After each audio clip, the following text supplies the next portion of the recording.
Welcome back to the 2-Minute One, and today I'm taking a look at the Minnesota Vikings and going over why I think they can win the NFC North in the upcoming 2021 season. But before we get to that topic, question for those of you and comment down below your NFC North predictions. I want to hear your standings, who's going to be first, second, third, and fourth. Comment down below and you'll kind of hear my answer throughout and at the end. Getting straight into it though, looking at the Vikings, obviously the elephant in the room would be addressing their biggest opponent, the Green Bay Packers. Of course, we could speculate about the Lions and Jared Goff, but I think a lot of people think, are they going to finish third or fourth? That's the argument. Not are they going to get to first, and the Bears too. I'm excited to watch Justin Fields, and the Bears defense is going to be competitive with Khalil Mack, Raquan Smith, Akeem Hicks, Robert Quinn, Danny Trevathan, Eddie Jackson, Allen Robinson, David Montgomery. But still, NFC North, NFC North, I think a lot of people would agree it's Packers and Vikings. So that's really who I'm going to be addressing more here. Looking at the matchup, I would argue the Vikings have the best defense in the division and the second best offense, and that the Packers have the best offense and third best defense. You could argue that the defense goes Vikings, Bears, Packers, Lions. I'm not saying that's my claim, but I can argue that statement, and that alone kind of can put into perspective that the Vikings really do have a good shot here. If you're a Vikings fan, you're very aware of how good the Vikings are this year. Before the basic NFL fans here are just probably thinking Rodgers is Rodgers, they're going to own the division as always. You may want to rethink that heading into this year. Looking at the matchups, we're going to say quarterback position. Aaron Rodgers is going to, we're going to tip our hat towards him in this one versus Kirk Cousins, but still don't count out Kirk Cousins.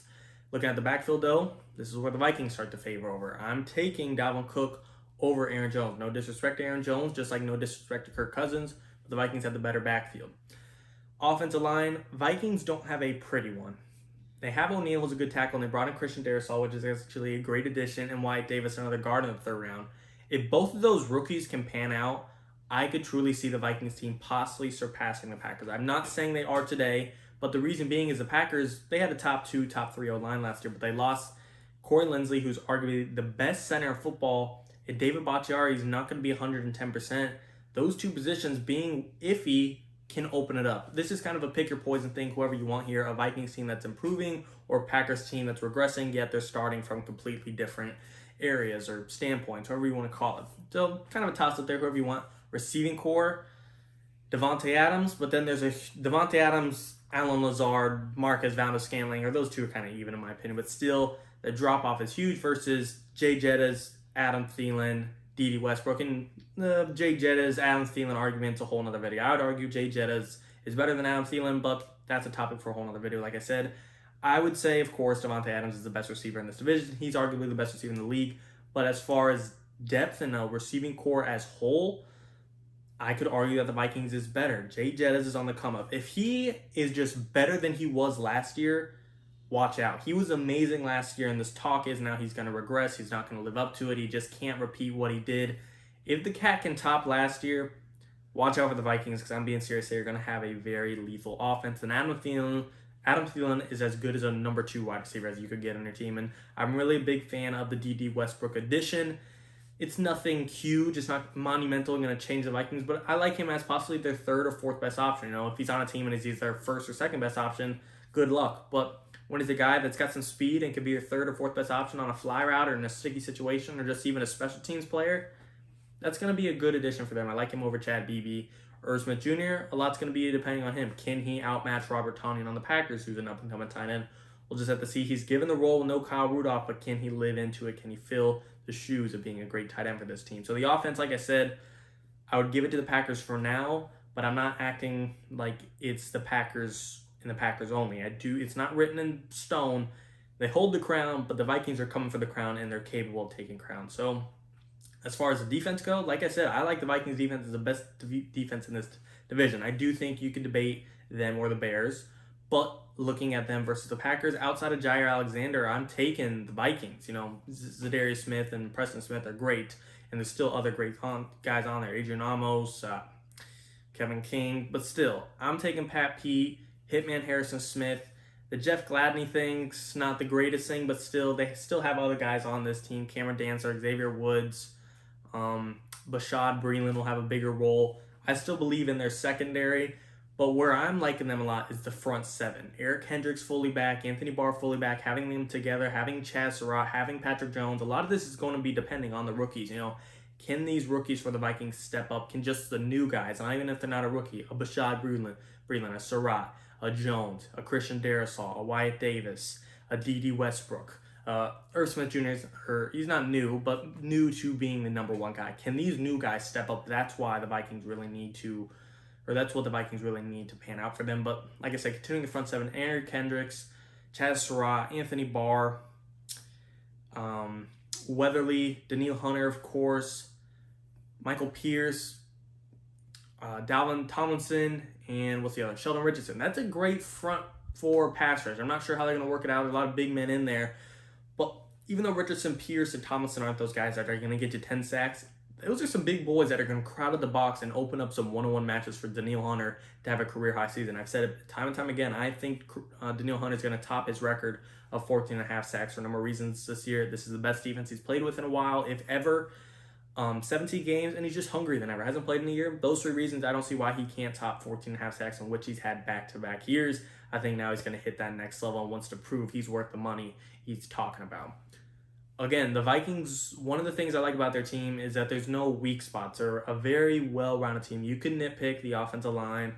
The secondary is, I like the secondary between Pat Pete and Harrison Smith, but you could debate outside of Harrison Smith. There are question marks. Is Pat Pete going to return to Pat Pete? Is he going to be what he was last year in Arizona? How are they going to be without Jeff Gladney?